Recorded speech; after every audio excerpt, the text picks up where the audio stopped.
going to go ahead and get us started. Welcome, everyone. My name is Kat Brooks. I'm the Executive Director of the Justice Teams Network. This is the 6th in our series of We Take Care of Us, looking at community alternatives to community crises that don't lead with law enforcement. We've covered everything from mental health response to online and video and phone support for crises. Today, we're going to be looking at interpersonal violence.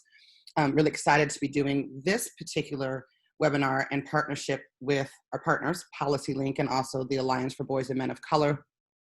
I'm thrilled to be joined today by Colsaria Henderson with Communities Overcoming Relationship Abuse, or CORA.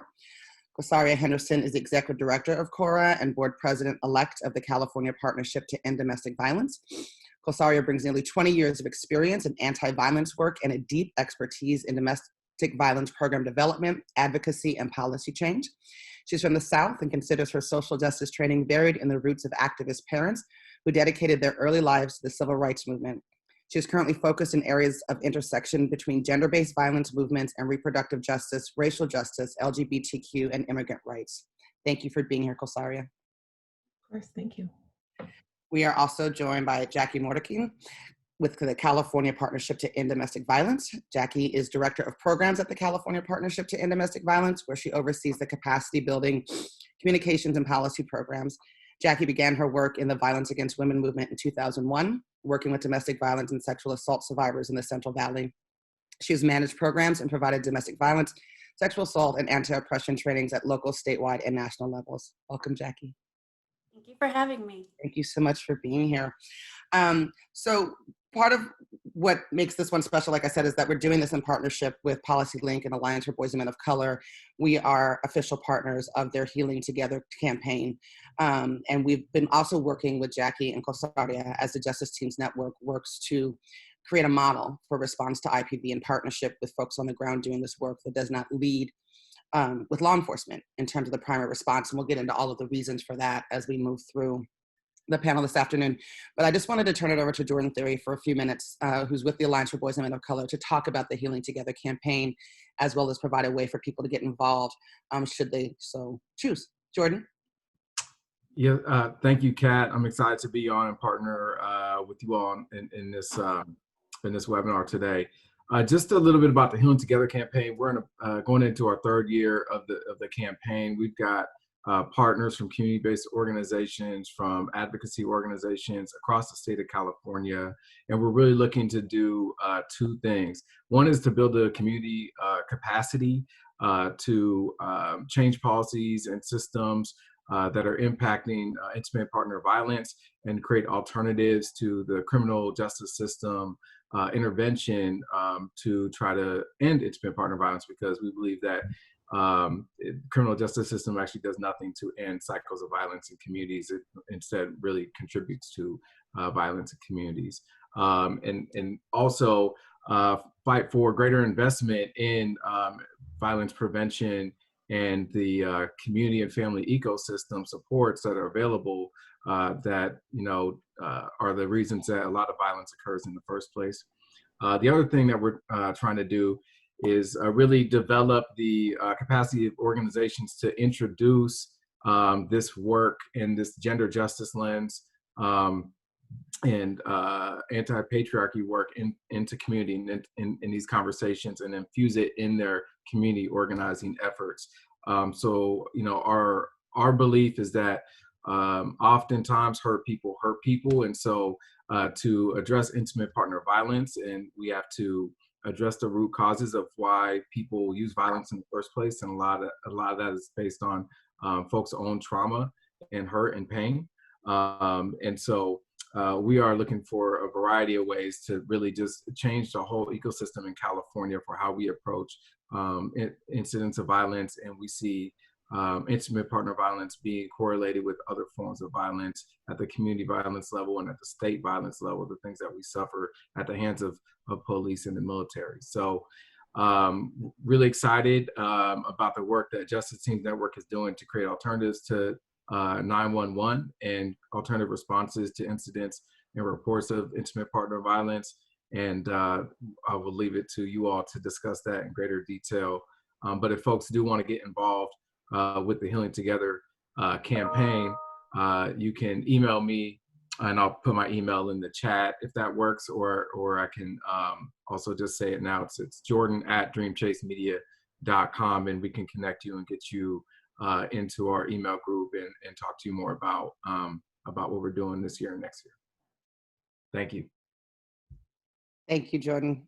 It's great to be in partnership with you all. And there you see is Jordan's email in the chat box, and there's also a link to the campaign website page where you can go and learn more. Okay, let's get started. So the other reason why this particular workshop is important to me is because I'm a survivor of multi-abusive relationships. And my mother was on the front line of the domestic violence movement growing up. And that's actually when people ask me where I learned to be an advocate or I learned to fight or be an organizer, it was with my mom, and watching her in Las Vegas, Nevada. If you can imagine the Wild Wild West, 40 years ago, trying to pave the road around domestic violence for women and watching how hard that was for her. And so it really shaped me. And then, of course, I went on to become a survivor. But the piece for me that's, I think, most relevant for this conversation was my first husband, who was incredibly abusive. And one evening, and he was white, and one evening, the violence got particularly bad. And he called the police on me. And this is after, beating me for several hours. And the cops came, and it was two white cops. And we lived in a white neighborhood. And they came in, and they immediately went to put cuffs on me and without talking to anybody. And ultimately, even though I was the one that was battered and bruised, I was the one who went to jail. The court ultimately ended up getting thrown, the case ended up ultimately getting thrown out of court. But the DA also was determined to prosecute me, right? Like there was no speaking to him about the past or the history or showing hospital records, like none of that mattered. And so even though I was, I think 19 at that time, and I had no idea where my life was headed, it definitely planted a seed for me that this system was not the system that was going to support me in the way that I needed to be supported in situations where my life was in danger. And as a result, I never called the police again, right? Well, I didn't call the police that time, but it certainly that was never an option for me because I was very clear that that wasn't a solution to safety. So 20 plus years later, here we are. I just aged myself, that's okay. Here we are, and we're having this amazing conversation. So I really want this to be primarily about you all talking, and then as you speak, I'll generate some questions, and then for the folks that are in attendance, we'll take questions from you. Please put them in the Q&A box, not the chat. The chat is too hard, it moves, and I can't find the questions, and then people get irritated at me because I skipped the question. So put in the Q&A box, it's much easier for me to follow. Thank you so much. So Colsaria, I'll start with you. Why don't you talk about CORA? What brought you into this work? What do you think the opportunities, are right now? And whatever else you'd like to share with us. Sure. Thank you. Thank you so much for having me. This is such an important conversation. And I think at first I was really saddened that it's taken us this long to really make this conversation come to the forefront, but it's also a perfect time to have it. So I have the fortunate opportunity to be the executive director of an organization called Community Overcoming Relationship Abuse, which we shorten to CORA. And we are located in San Mateo County, which is, for those of you that may not know, it's in between San Francisco and San Jose, when we're the county that covers sort of in between that. And we are the only organization in our county that focuses on intimate partner violence and abuse and addressing both prevention and intervention areas. And so we are an organization, and so I want to be 100% transparent. We are an organization that carries contracts with law enforcement, which means, what that means is that we receive police reports from law enforcement officers. We have a dedicated line in which law enforcement can reach us that runs alongside of, but not the same as, our 24-hour crisis line. And it is a place in which the intention, so we are the place in which the intention is that we can talk directly with survivors that law enforcement interacts with. that is absolutely the intention. The intention is to connect with the survivor and to support the survivor in whatever process is necessary. We are not affiliated with law enforcement. We do not provide information to law enforcement officers by any means, but we definitely are connected. And as the only organization with the 24-hour hotline in our county, that has been something that we've been thinking a lot about. Most importantly, more recently, around how do we ensure that survivors, so aside from our other services, we have several ways of access. That is one small way. But how do we ensure that survivors have another response? Because often, as you actually mentioned, Kat, and just want to say thank you for sharing your personal story. I think that that really frames an experience for people that don't understand. And so I think that that's really important. Often survivors are also not the one that called police, right? So their neighbors called the police, someone else called the police. And so how do we ensure that there are other opportunities for them to seek help, seek services, to understand safety, and what's the other systems in place? Because as you indicated with Kat, that the law enforcement process starts down a road of the criminal justice system, and it does not center the survivor, right? And because it does not center the survivor or the needs of the survivor and that family, it actually becomes out of their hands, right? It's no longer their choice or or up to them to determine what is best for them and their family. And it can also indicate other points and other systems begin to interact, right? So for many of our survivors, that law enforcement interaction triggers child welfare system as well. And so we know that we need to ensure and expand, and it is on us as particularly for communities of Black and Brown communities, to ensure that we have other opportunities and other choices around how things shape out. So, I would just say, and I will, Jacquie does much larger statewide and even national work, and I'm looking forward to hearing from her. But I just want to say that one of the telling points that we've seen. So in 2015, and you all may be more familiar with this, and we can I can send it to you so it can be entered into the chat as well, or entered into the chat while Jacquie's talking. But in 2015, the National Domestic Violence Hotline released a report that looked at law enforcement and what survivors thought around law enforcement interaction. And in that report, that was one of the first sort of indicators, I think, for the entire field. I think Black and Brown communities knew this already, right? We already had, this is a long-sitting mistrust. And mistrust seems like a misnomer to me. Like, that's not quite the right word. I mean, we all know that law enforcement started to police slaves, right? So we are innately, in some cases, skeptical of systems that come into our neighborhoods and our communities, and that have a different outcome than what we want for our families. So, but this report in 2015 was, I think, one of the first indicators for our field as a whole, meaning the anti-violence, specifically intimate partner violence and abuse work as a whole, to say, wait, what is happening, right? What is happening for survivors that are interacting with law enforcement? And what is happening for people, what are happening to survivors who are saying, is absolutely not an option? And in that, we learned there are a lot of data points. So I'm not going to throw a million of them out, but just to note that of the survivors that had law enforcement interaction, 50% of those survivors stated that it did not help. It did not assist them in their safety, having that interaction. And a third of them felt that it actually made things worse. We have to think about the effect of the system that systems have, and particularly in the work that we do.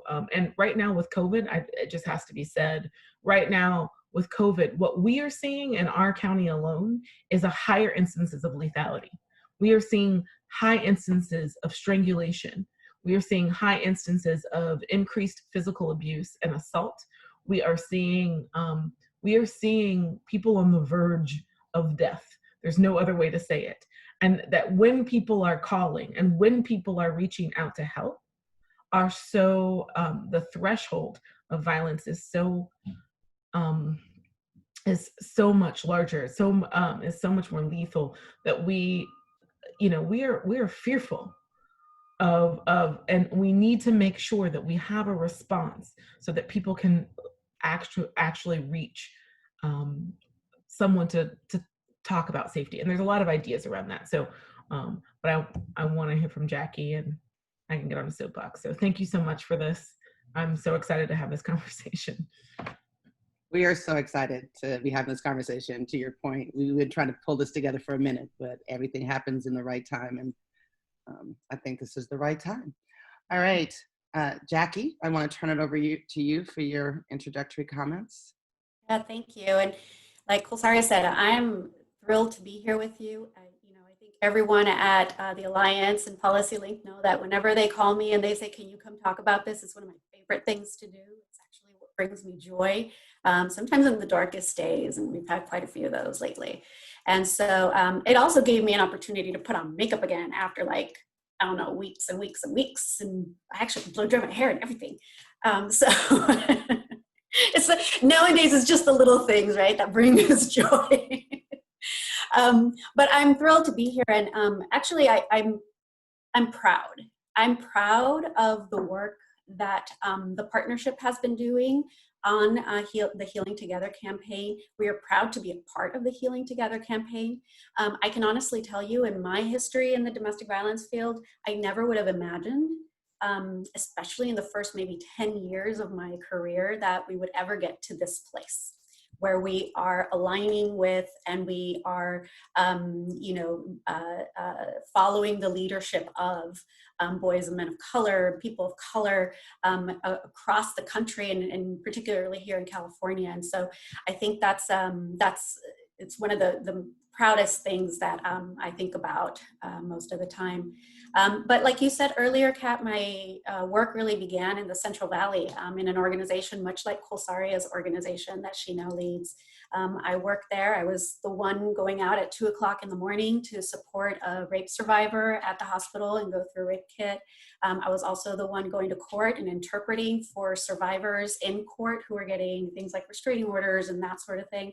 And I was also the one transporting families in the middle of the night, during the day, whatever time, from police departments to shelters and back and forth.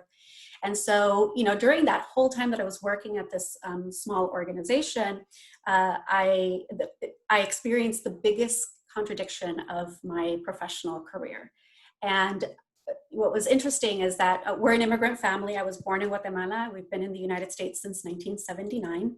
And so I knew from the get-go, from the moment that I arrived at that organization, I knew that my family, my own family, my own people that, those closest to me would never avail themselves of the services that we offered at my organization. And a lot of the services, much like Colsaria talks about, right? We had, law enforcement giving us police reports. We had emergency shelter. We had all of these things. And I knew that nobody in my family would ever call the police, would never, ever even call our crisis line. And there were lots of reasons for that. But the biggest reason was because my family wanted to stay together. They did not want to separate. They did not, whether it was, my aunts, my uncles, folks who were married, folks who had children together, nobody wanted to separate their families. They just wanted the abuse to stop.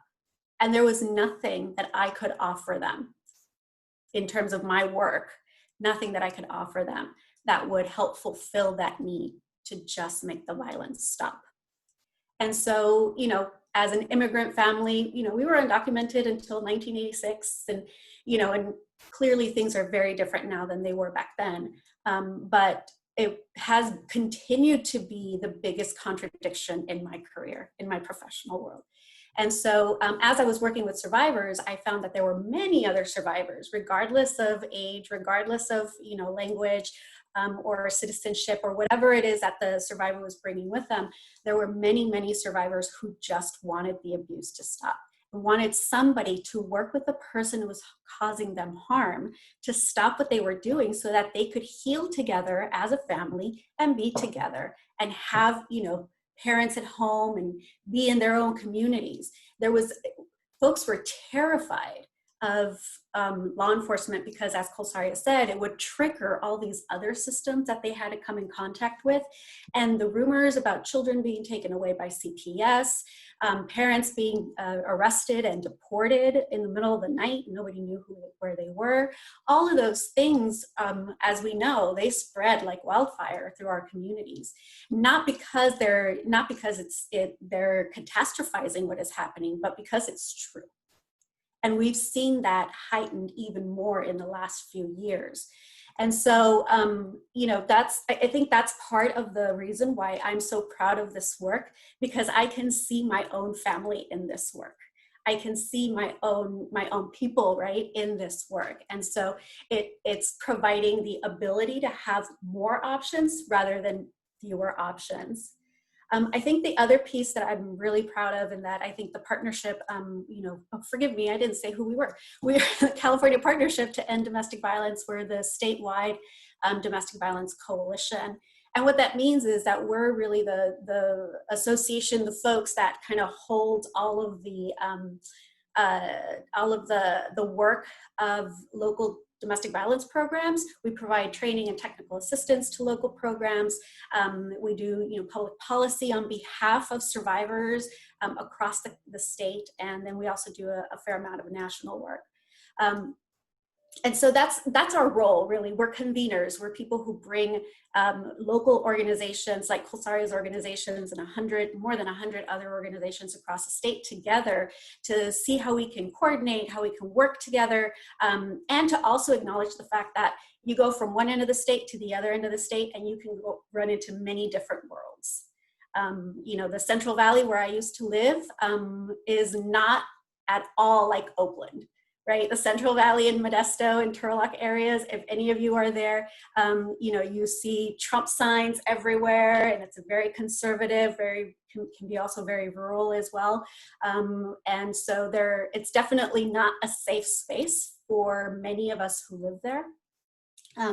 And so what I'm thinking and what I'm hoping that these conversations will continue to do is actually return the domestic violence field back towards the roots, its roots. And its roots really are marked for me by the phrase, the personal is political.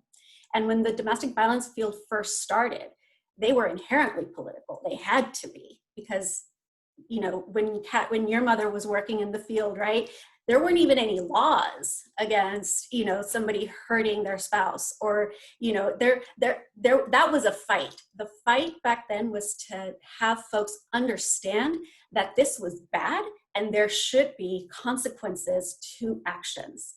And so back then you had to, you couldn't even, law enforcement didn't take anything like this seriously. And I feel like despite communities of color, women of color working in the domestic violence field, the gender-based violence field, warning from 40 years ago that this collusion and this sort of enmeshing into the criminal legal system was going to be problematic for communities of color. In spite of that, we ended up in 1994 with the Violence Against Women Act, which I think is part of the returning to our roots that I want to get back to, because inherently the Violence Against Women Act was a part of the Crime Act of 1994. And so if Beth Ricci is one of the women and leaders in our field whom I have spoken with, and she wrote a beautiful book whose name fails me right now, but she talks about there was not necessarily a causation, but there was a correlation between the 1994 Crime Act, where the Violence Against Women Act was tucked into, which provided all of the infrastructure that the field now has. And by infrastructure, I mean funding, I mean shelters, I mean, all of the package of services that our organizations provide. all of those were part of and came from the Violence Against Women Act. But that's also the same crime act that increased the prison population and has really fueled the criminalization of Black and brown bodies across the country. And so for a while, we've been grappling, advocates of color for a long time have been saying this is a contradiction, that we don't understand why we're not paying attention to this. And now that we're paying attention to this, we're seeing that there are some really awful unintentional consequences because of the decisions that were made 20 years ago, which may predate many of us, but that we are dealing with now, and that are disproportionately hurting all of our communities. And they are definitely colluding with all of the other issues that we're having across the country. So that's my soapbox. A fabulous soapbox.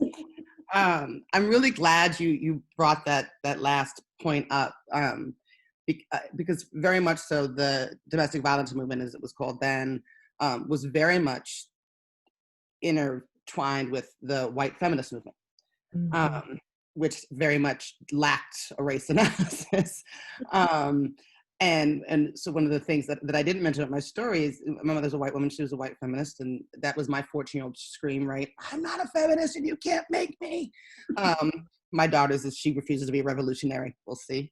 But one of the things I failed to mention was that the law under which I was arrested was a law my mother had put into place, that she had advocated for and fought for, right? And again, at 19, my brain didn't get that. But in hindsight, like, it's the correlation is stunning. So there's a couple things I want to unpack. Both of you have said so many things. And I think I want to start with how we deal with the image of the abuser, because the image of the abuser, as we see it in mainstream media, as it's portrayed on television, or even when you look at a woman who's been severely beaten, or person's been, right, like, it elicits feelings of anger, it elicits feelings of rage, and because we live in the society that we live in, it elicits sentiments of punishment, right? This person deserves to be punished. How do we begin to do some of what Jordan alluded to when he was speaking, and get better about talking about where's the trauma inside of this person, where is the humanity inside of this person, and why should we be looking at transformative models of healing as opposed to punitive models of the carceral state? Who wants to go first? Jacquie, you want me? So I would just say that I think one of the ways in which we just keep bringing up this sort of dichotomy, right, where one path effect of one section of this movement work had tunnel vision and then created another problem for us over here, right? One of those pieces is honestly this split between what we see as named even legally as victim services and batterers intervention, right? And so already you see this split between the family. You take an entire entity that loves each other, that wants to be together, that is been together throughout a lot longer than we were ever involved, right? And will be a lot longer after whatever that intervention piece is involved. And we create systems that split these parts apart, right? And so what you have is organizations that solely rely on victim service funding, that can't get funded or don't to work with an entire family. And so one of the ways in which I think we start shifting that, and I think the language around it has largely been whole family work, is to think about the whole family as an entity, right? And to start to address the fact that trauma exists in the same ways that we have begun to realize that we can't just address the abuse. We also have to address poverty. We also have to address, like, we can't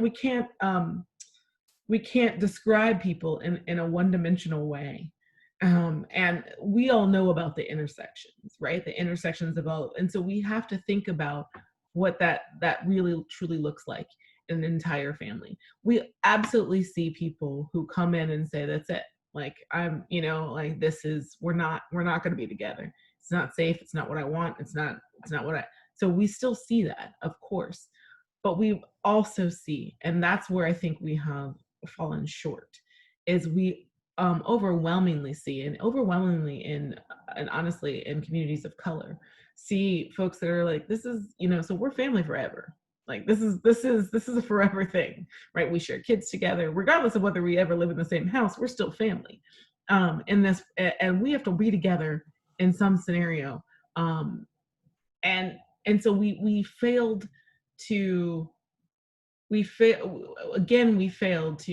address that entirety and split it up into two separate systems. And this system over here that gets funded totally different and has a different set of laws and functions and support. It is put the perpetrator there, right? And the victim over here. And we'll, and we depend on, and they never really meet, right? They never.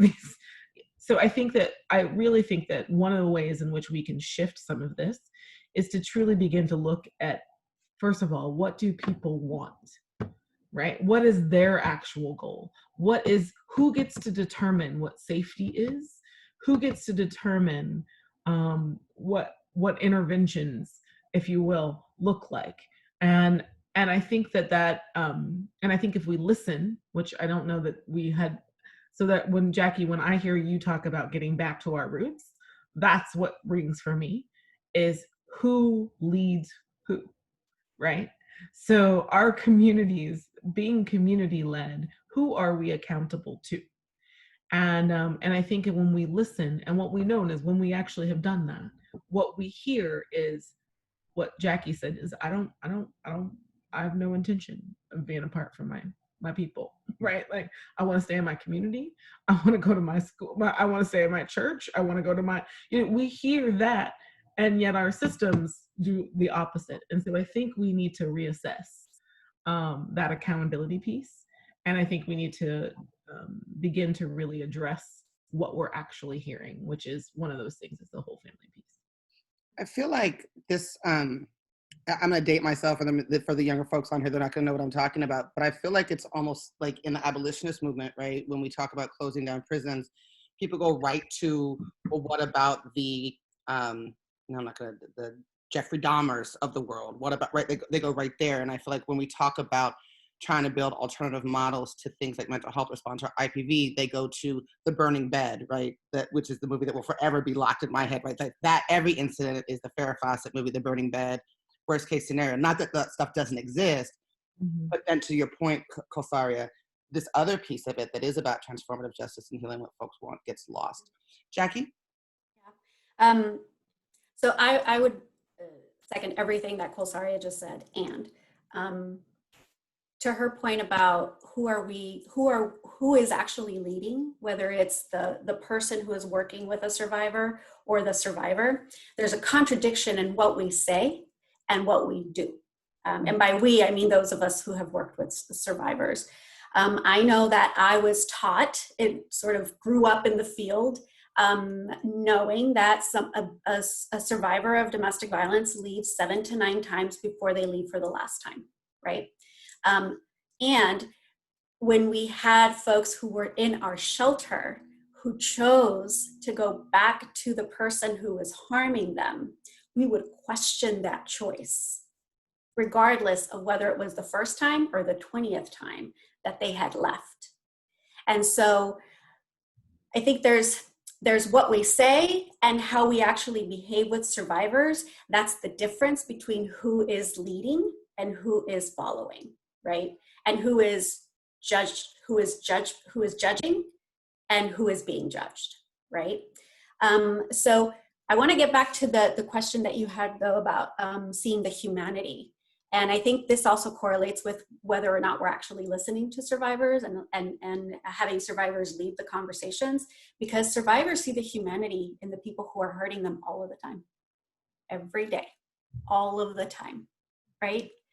They still have love for this person. They still care for this person. They want this person to be okay. They want this person to heal. They want this person to have a good relationship with their children, with future partners, right? And so what is it about a survivor telling us that they just want the abuse to stop? And what is it that's preventing us from saying, okay, what do you think is the best way to do that, right? And so I think there's, especially when children are involved. So when children are involved, anyone who's on this call today can say, if there are children involved, you can get divorced, you can move away, you can do any and all of those things.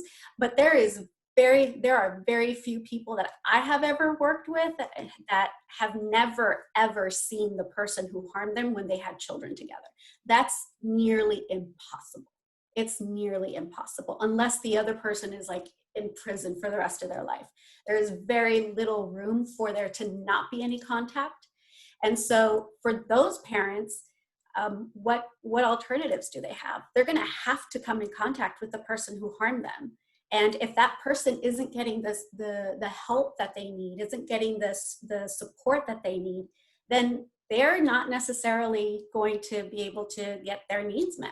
And they're going to be re-traumatized, they're going to be re-victimized, not necessarily because they're making the choice to be with this person or to interact with this person, but because they have to. And they don't really have the choice not to. And so I think there's also a way in which we can do both and, right? So I think you mentioned, Kat, that, in the abolitionist stance, it's like, let's get rid of everything. And then there's the people who are saying, criminal legal system still exists, so we need to do something within it now because it's hurting people now.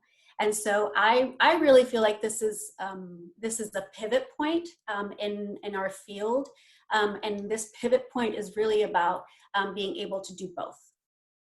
Be able to see a horizon, see a future where there is very little to no law enforcement involvement in our communities because there doesn't have to be, right?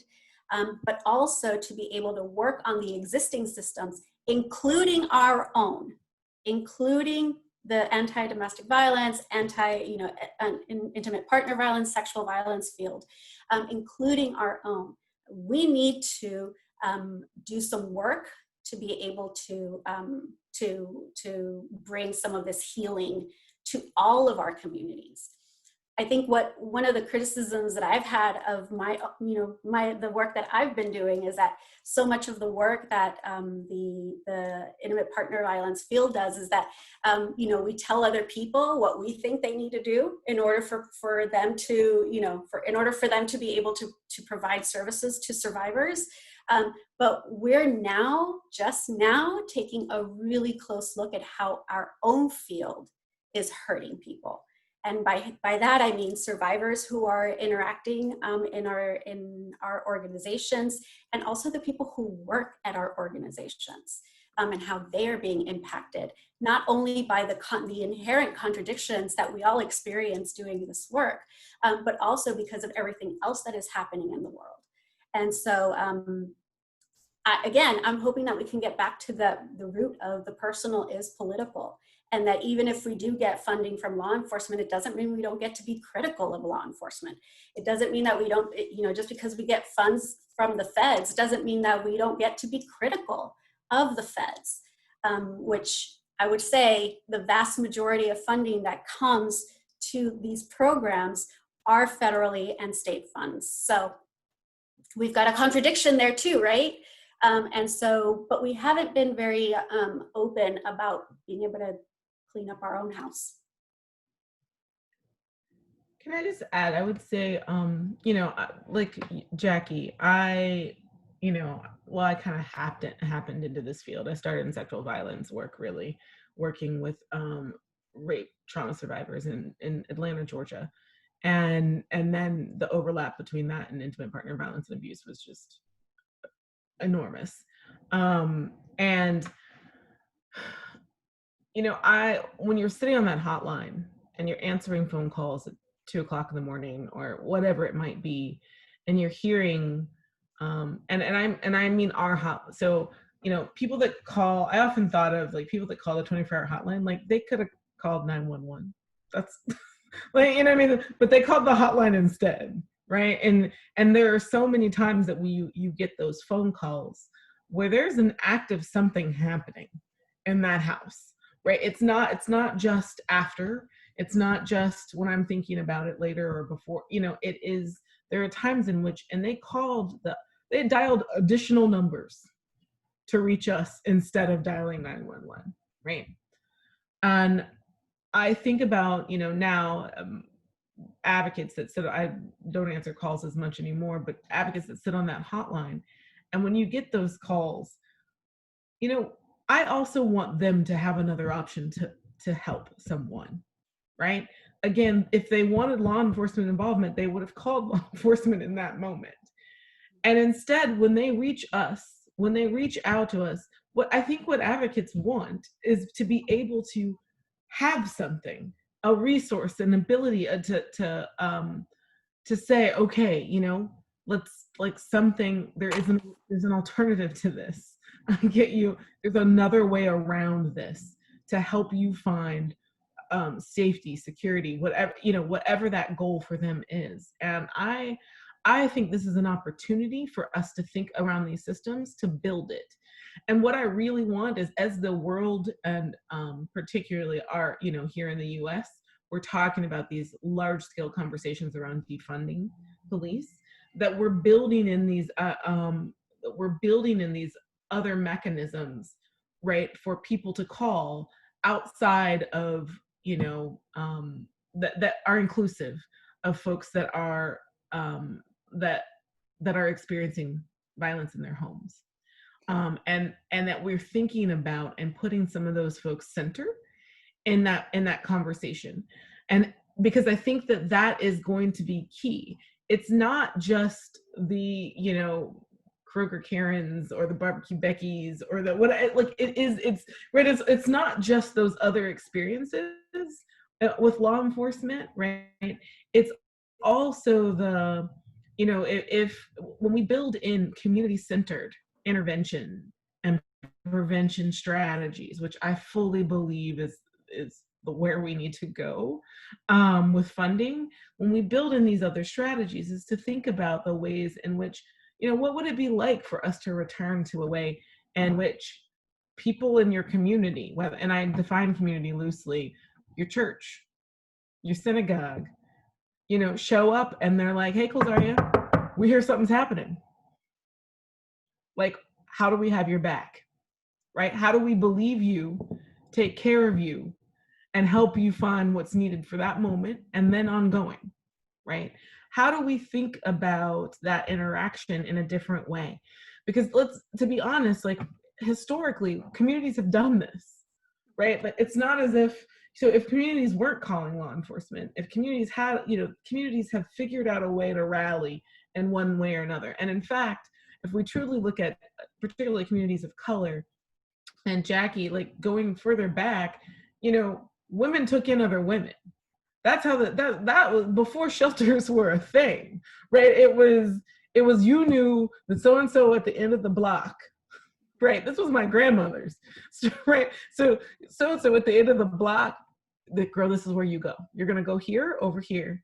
And if you show up there, you know, she'll take you in, you know, we'll figure this out or whatever. And, you know, I'll have, you know, Charles go over to the house and watch the house to make sure that whatever it is, like, we have done this before. We have built in, and so it's not, we just need to return to what is actually funded and understood and lifted up as an actual opportunity. And sorry, I'm on my soapbox, but. No, I'm so glad you got on that soapbox, because that actually gets to the meat of what we've been in conversation about and what we wanted to be in conversation about today. And I'm looking at the clock. I'm like, no, I need like another hour. So you actually did the perfect segue. And you know, several of the questions we've gotten, you know, were around, you know, is there any movement around Bay Area sexual assault and intimate partner violence service providers to get together to talk about creating alternative choices for survivors to law enforcement. And I think the answer to that is yes. Like, this is the beginning of that, and there'll be more of that through the Healing Together campaign that folks should follow. We have another one about building capacity for communities to prevent, intervene IPV in their own communities without police involvement. Here's a good one. Do you recommend any particular trainings or skills to build? Because Colsaria, what just happened for me as you were doing that is that, like, I was able to take all these conversations that we've been having and Daniel's been having. I'm like, oh, this is like step 1 through 10. Now we just have to build this shit, right?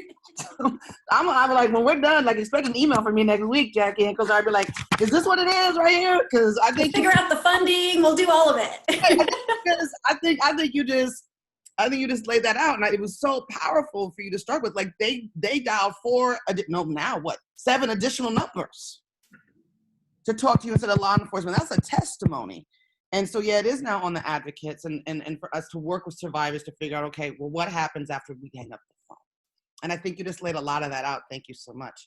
But I don't want to ignore people's questions. Do you have thoughts about, and this is helpful for us too, do either of you have thoughts about trainings or skill sets that response teams do need to have before they show up to a potentially volatile situation?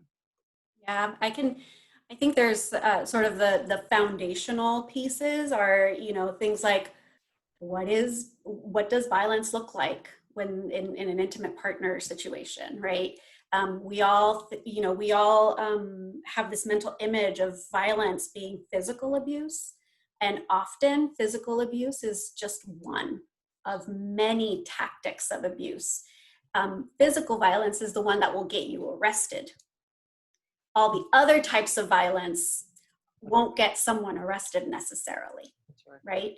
And so when you're calling law enforcement to intervene when there is emotional abuse, verbal abuse, well, maybe not sexual abuse, but it depends on the context, right, of the relationship. But any of those other types of abuses, law enforcement isn't going to be able to write up a report that said that someone was being, that someone did not experience any physical abuse, but they experienced all these other types of abuse. And that's where we see a lot of survivors saying that law enforcement just wasn't helpful to them because they couldn't necessarily arrest someone because there's a penal code attached to what they did. But I just lost my train of thought. Training and skill sets. That's where we're at. Oh, so there's just that, like, basic, right? So what it's about power and control, one person having absolute power over another, and there's lots of tactics that folks will use, all of that.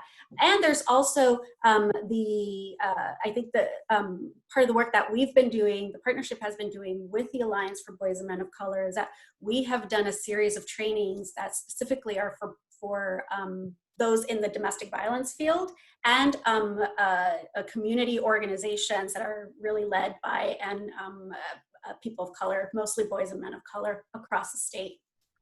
And there's something about those two fields, right, being put together into one room where domestic violence advocates have said things like, I have never been in a room with that many young people and young people of color who are already thinking about gender, who are already thinking about the ways in which disability, the way that all of these other things come into play when they're trying to do work with their communities.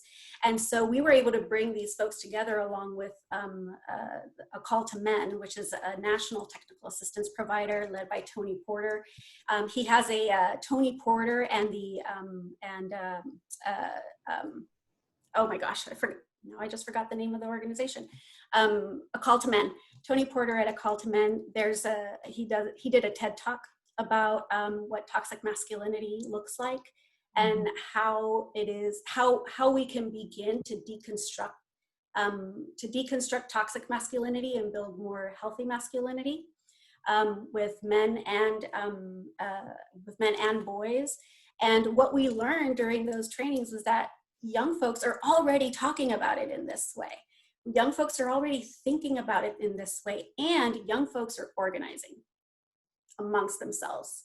You will see in a school community, many school communities, you'll have, groups of folks who have come together to talk about intimate partner violence in a way that I would have never experienced as a student in some of those schools. And I went to Catholic school, so there's a whole other layer of trauma with that, but that's for another webinar. But I think there's I think there's those two sort of fundamental, like, how can we have just a baseline of information of domestic violence? How can we also have a baseline of information of how young folks are actually doing this work in their own communities and not necessarily calling it what we call it? Like Colsaria said earlier, folks are doing this work already. It's happening. They might not use the same language that we use. They might not have the titles that we have, and they might not even have the funding that we have. But it's already happening. So what we're hoping to do is to build bridges between the very well-established, well-funded, comparatively speaking, funded domestic violence and sexual violence organizations with folks on the ground who are doing that work, and to really come from a place of not in terms of leading the field, but also to be able to listen to and learn from and follow some of these other organizations that are doing some amazing work, and they just don't talk about it like the way that we do. It's just different language. The biggest lesson that I've learned came from Ray Rice. Some of you might remember who Ray Rice is. Ray Rice, 2014, really awful video where he hurt his then partner, and they got married afterwards. But we actually invited Ray Rice to our conference a couple of years ago. Can you imagine Domestic Violence Coalition bringing someone, Ray Rice, who, very clearly was a person who caused harm and suffered, and experienced the consequences as a result of that. But we had noticed that he had been doing a lot of prevention work with his own community and community of athletes, and also a call to men. And so we were curious about, like, okay, so what does accountability actually mean to you? And how is it that you were able, given what happened, given what you did, for which something that he takes full accountability for, how can you now lead other men in being able to, work with other men? And his lesson was really that we could have brought in every single person who works in the the gender-based violence field, every single person, but for him, it was the fact that he was working with someone who looked like him and who had experienced what he experienced. And that was where he was able to really make connections in a very different way than if he would have gone to a batter's re-education program, for example. And so his thing is, well, these athletes aren't going to look at someone like me from a domestic violence organization to come and talk to them about healthy manhood and healthy masculinity, but they will listen to Ray Rice, and they do. And he has so much more influence than I could ever have, or any of us here could ever have, with his own peers.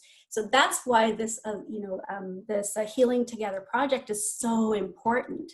It is because women have been at the forefront of this work for decades, often at very, big, huge personal and financial risks, right?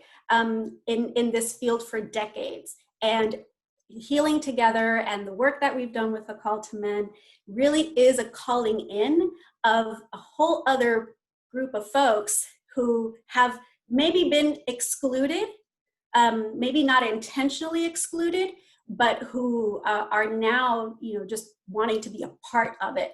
And what we are learning from those interactions is that young folks are already thinking about it in this way.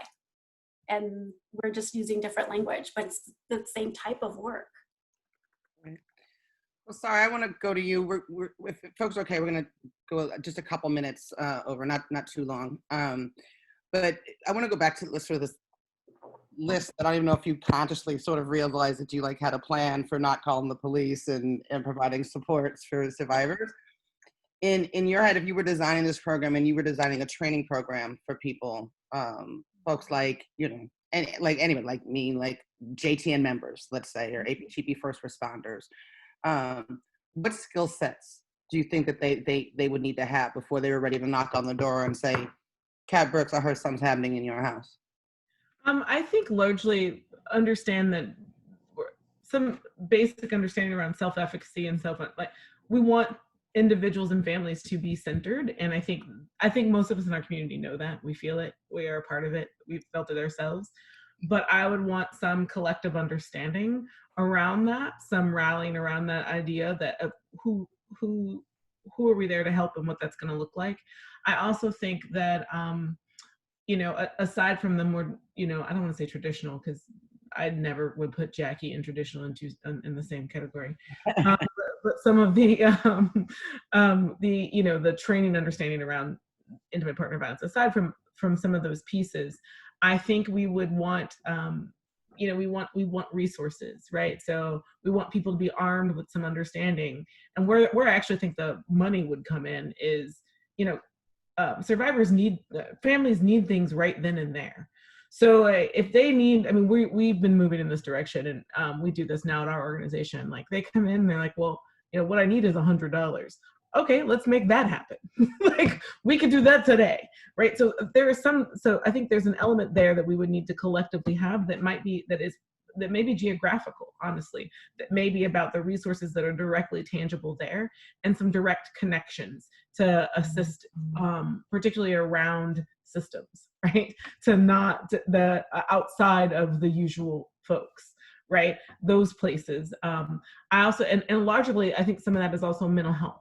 So I think they need what they're going to need. And what I mean by mental health is not, again, traditional therapy, but the idea that this trauma is like, when you come into a situation like that, you're dealing with the immediate stuff, but the trauma is going to continue. So what support can this family have? Can this, on all ends, the entire family, right? What support can they continuously access? And I think that's where some of the localized training, like meeting of the neighborhood. We're all going to meet at church at this time. We're all going to come together. Whoever wants to learn, whoever wants to be a part of it, whoever wants to help their community. And we're going to figure out, who cooks, who lets, when folks down the block need food, who's opening up, can we put money over there? Can we, I think it almost has to be localized in a way to truly be effective. But I think that we can rally around that. I just wanted to call out one thing. I am constantly haunted by a survivor that we worked with in San Jose, and my previous organization I worked with, who her partner, they'd been together for a really long time, and he, in this process, he stabbed her. She made it out of the apartment bleeding. She stabbed her in the stomach, made it out of the apartment bleeding. He stabbed her in the stomach. She got to a phone and she called his mother. She didn't call an ambulance. She didn't call 911. She called his mom. And what she said was, not, hey, he hurt me, right? Like, I'm literally bleeding out in the moment. But she says, I'm worried about him. It's gotten really bad. And I need you to come help him. Okay?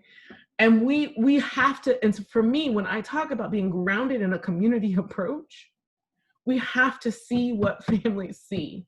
And we have to accept, just sounds like I'm not even okay with that anymore. Celebrate, lift up, know that this is how people are grounded. And if this is how we're grounded as human beings and as connectors to each other, then that is how we have to center whatever intervention or prevention work that we are doing.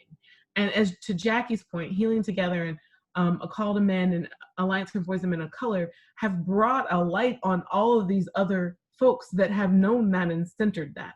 And so I think that the real question would be, I think we can provide and have some real expertise around anti-violence and what it's like to interact with someone who is in a violent state. We can talk about some skill sets about moving someone from one side of the brain to the other, because there's some skill sets around that in trauma, right? Where you can ask questions and talk to someone and who is in the depths of something, right? And you can ask certain pointed things that will help them move, right? And take a step back from what they are. So there are some skill sets we can teach, but really I think we need to be together coming up with those community-centered solutions.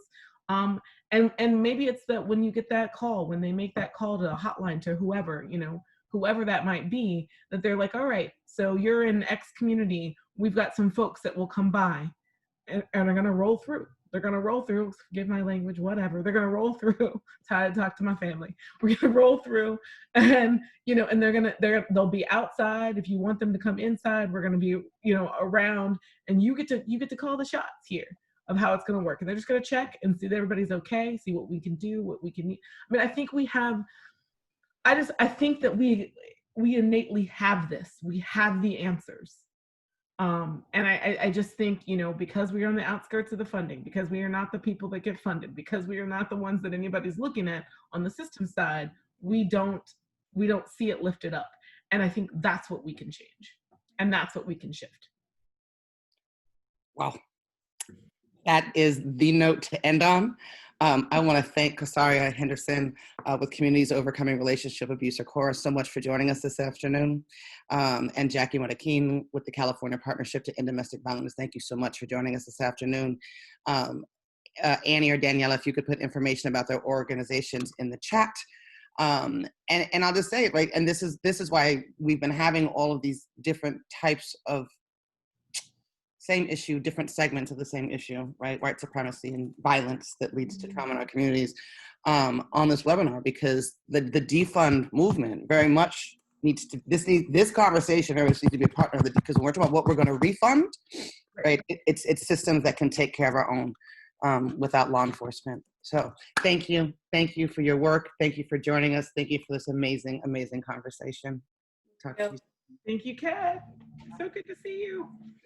Take care, everyone. Jacquie.